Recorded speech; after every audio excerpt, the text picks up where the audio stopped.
So let's start with a basic question, and I'll start with Manu, and then Valerian, please feel free to jump in.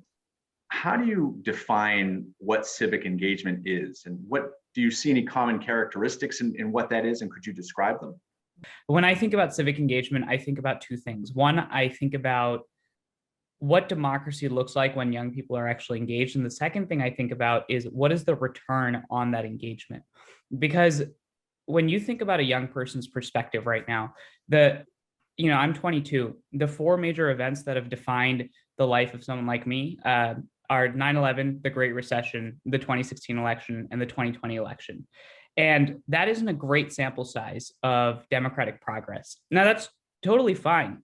History goes through cycles of disruption. You have moments where there's a lot more pessimism. You have moments where there's optimism. And so when you think about civic engagement for young people, it's really, they haven't seen a system that seems to be responding to a lot of the concerns that are relevant in society. And it seems like the problems that are so pressing right now, our system seems unable to cope with. So when I think about civic engagement on college campuses, specifically what that means to me is, first, let's actually get the ball rolling on politics. Let's start building that civic muscle.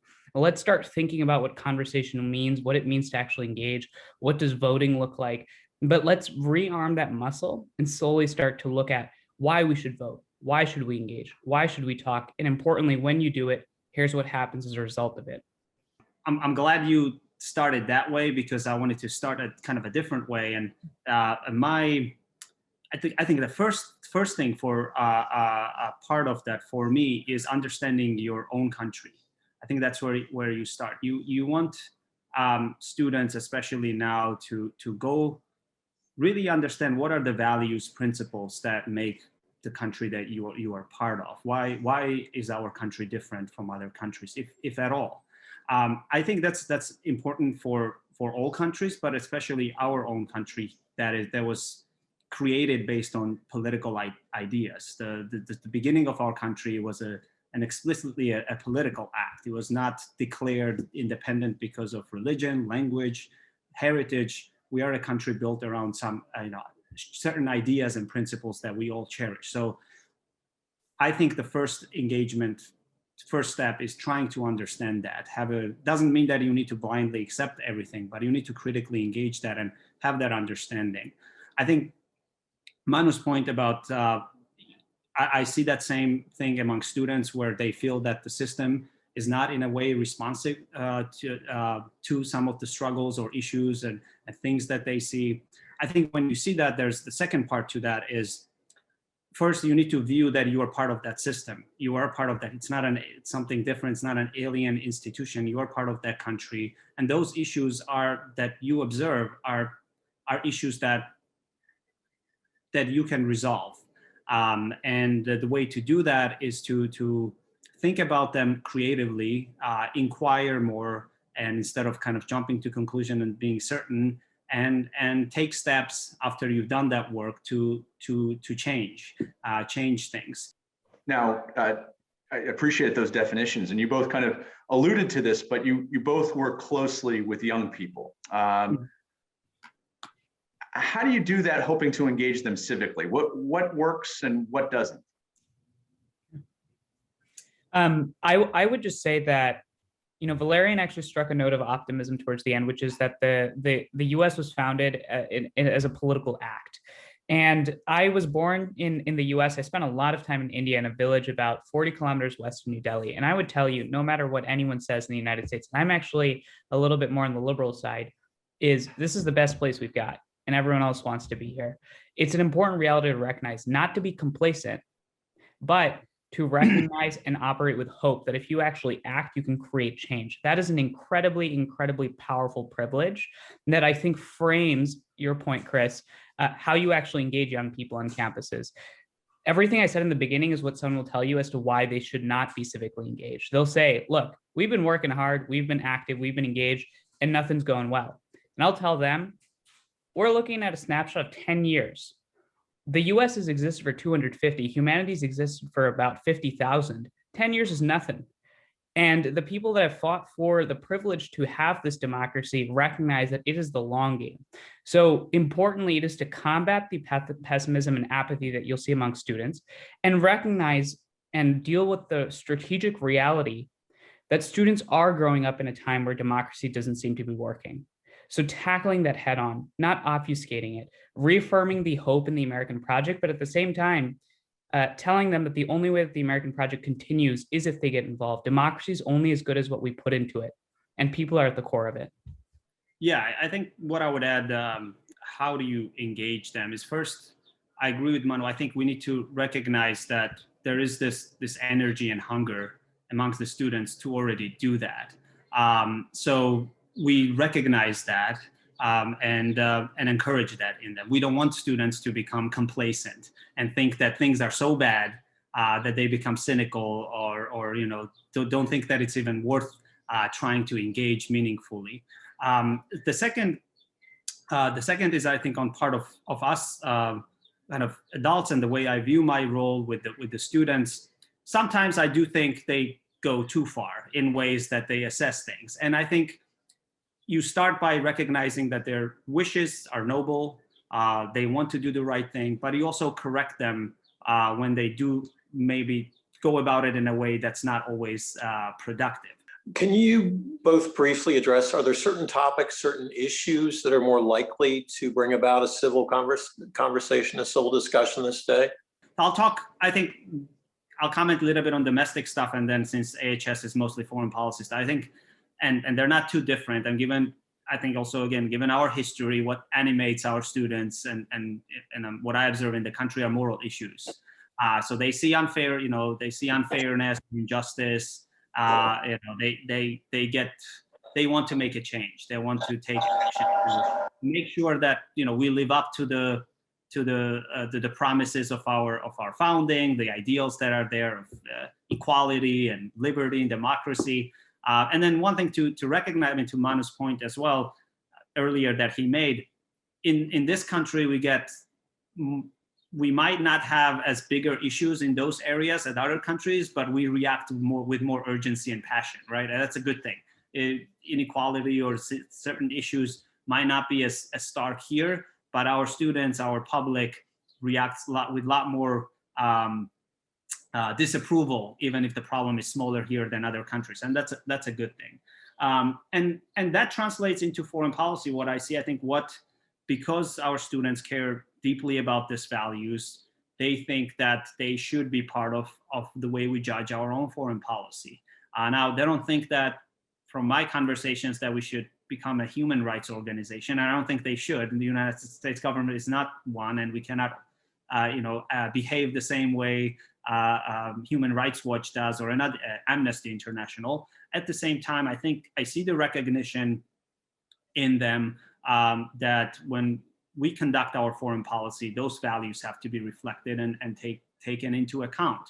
And part of that is, as much as I think we like to be culturally open-minded and recognize some differences, I think at the core, there is a recognition that there are some values that are just universal. And it's not just those in the West that should exercise freedom and democracy, but this is what actually is necessary for full human flourishing. That you need to be active in a shared life. You need to have political agency to really be part of your society and to have that dignity. I think there is that recognition in students. I notice there's sometimes a tension when it comes to also them wanting to be open-minded and not criticize people of different backgrounds or cultures, but I can feel that they get animated by those issues. So whether it's authoritarian abuses or human rights abuses in other countries, they see a role for the United States to play, along obviously also recognizing that we have interests that we need to look after as a country.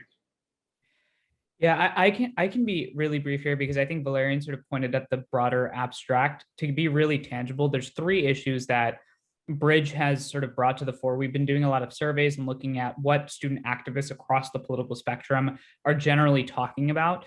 An initiative that we launched called the Gen Roundtable. Basically what it does is it takes young people across the country, activists that you've heard of that you would never think agree on things, actually come to agreement, and we rally them around 3 issues. The first one, that there's a lot of not necessarily consensus. Again, these aren't issues that there's consensus on the solutions, but there's consensus that these problems exist and we have to address them. And that is a huge step forward, is that consensus on addressing the problem. Because right now you'll see problems, people are talking past each other, not even at the solution level, but at the policy level and the problem level. So at the problems, 3 problems: democracy reform, specifically campaign finance and thinking about the reduction of special interests. The second policy that we've seen is a huge focus on climate, both from right activists and left-leaning activists.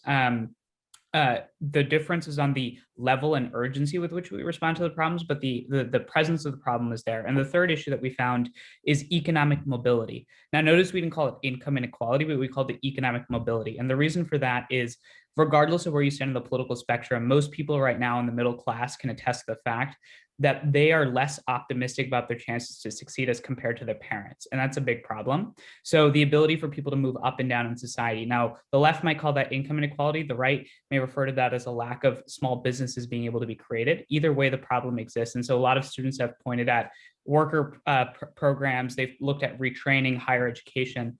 Those are the 3 broad policies that we've seen. And then with former President Bush's recent foray into immigration, I think that's an issue that a lot of center-right folks and a lot of the left is very interested in tackling. You know, we've talked a lot about youth leadership, student leadership. What is the role of the university in sort of fostering these conversations? Are there things that universities can be doing to encourage student leadership, to encourage student involvement on different issues? Yeah, so from my perspective, universities are not only the home for intellectual exploration, but I think people forget the value of education in our society right now. I think people take going to university for granted big time across the political spectrum. 1, it is not your political stage. 2, a university is meant for you to learn. And 3, it's meant to make friends and enjoy each other. That's the core tenets of an education. I know that's not a formal way to put it, but that's how most people think about it, or at least used to think about it. I don't know why we let the politicization of universities enter politics in any angle and way. That's another way to say, by the way, to my conservative friends, free speech matters. But that's how we talk about this issue to the left, is that universities are your home for intellectual exploration. They're a safe space, quote unquote, for dialogue. Let's get active. When it comes to how universities actually treat student bodies, there's basically what we've seen when we've established bridge chapters or helped students start and create these spaces: 2 buckets. You have the faculty and the institutions, and then you have the students. And the best relationships we've seen between student bodies are where those 2 are working hand in hand, where you have the grassroots and the grass tops working together. So take UC Berkeley, for example. Before 2017, there's a huge bifurcation between the administration and students on free speech issues. After the Milo riots and then Ben Shapiro came to campus, and there was a slew of also liberal speakers that got canceled, and whatever the case may be, students and university administrations created working groups where they actually helped create the policy, and Bridge was a part of that. And so what you have is this emergence of interest. And so when the 2 are working hand in hand, I think you can achieve a lot when it just comes to universities being places for people to just learn. It's just, I think that's just my frustration with the moment, is I just don't understand why we turn our universities into political battlegrounds. Like, everything else is political. Let's just learn. I don't know why that happened. And I'm sure there's an explanation, but it seems like now we are dealing with it. And I would say universities bear some responsibility, administrators themselves. I do, the students that I speak with, they certainly have this hunger for ideas, and they go to college because they want to engage in the conversation. They want to have constructive dialogue with each other. They want to be challenged. They want to hear new ideas. They want to learn new ideas. So for me, the universities, what they need to do is kind of continue to promote that. So one, on the educational side, I would like to see a lot more universities, kind of the first point that I started, more courses on our national ideals or founding, or what does, kind of helping students understand the story of the United States, this experiment that we try to continuously improve. Where did it start? Where, what has been the story? What has been some obviously some huge sins and issues and mistakes that we've made along the way, but get them to understand what is it that they're part of. Because sometimes students, I feel like they come across an issue and it's like it's the first time they think this is an issue, or they look at it in the vacuum. So I do think the universities have that responsibility to give context, to help them understand how is it that we ended up where we've ended up, because that's important to, I think, engage in a helpful way in the problems that they want to address. Let me wrap us up with a couple of questions here about civics education. So Valerian, you were talking there about the importance of knowing the story of the United States in all its complex ways. So let me ask you all, who do you think does civics education well, and how do they engage students in doing that? When you think about, in terms of at least our sense, because I'm curious to hear what Valerian has to say on this, because not only are you more educated than me, but also at the same time, you have more experience running sort of at the national level. So I'm curious to hear what your perspective is on different civic education programs. In our sense, it has to be a pipeline. University is important, but I actually think university is at the end of the pipeline. It needs to start in middle school and high school. I think that people need to know who their representatives are. People need to know basic civic details, be engaged. People need to recognize not only their founding story, but need to be able to understand the basic tenets of our founding so that we know what we're talking about. And that understanding is not meant to, again, lull us into a sense of complacency. It's to activate us so that whether you are critical of it, you can be a better critic of it. And if you're an advocate of it, you can be a better advocate of it. And if you're logical, you might fall somewhere in the between. And the fact is that when we think about civics education in general, I actually, from my international perspective, having Bridge Africa, Bridge Europe, and then also living in India for a little bit, I honestly think that the US is doing it in a very effective way. I haven't seen many international curriculums that are as effective. Also, part of it is because the US has a sense of ownership of its identity, that it was an explicitly political act. It's within our institutions. Even if you're not getting it in school, you're getting it in other places, whether it's your church, it's your friends, it's your community. It's a very decentralized political act. But I think that we're still not doing an effective job. There's a bill that is really targeting this in a really effective way. Senator John Cornyn, Senator Chris Coons, it's currently in Congress. It's a bipartisan effort focused on civics education, high school, middle school, and college, where it reifies the civics curriculum and it standardizes it across the states, so that you don't have liberal governments or Republican governments changing or affecting the curriculum. You might think what it is of it, but the fact is that we do need to be more effective at having a civics curriculum that helps people get engaged. Yeah, I think this question is hard for me to answer because I think, look, BridgeUSA and I know other organizations, I think we are trying our best to do well as AHS, and some universities do them well. I think as a country, when we see so many students who have so much energy to engage and they want they recognize some issues. They are also, I think one great thing that we are noticing now is that they're open to recognizing problems that are not immediately obvious to them. I think that's a great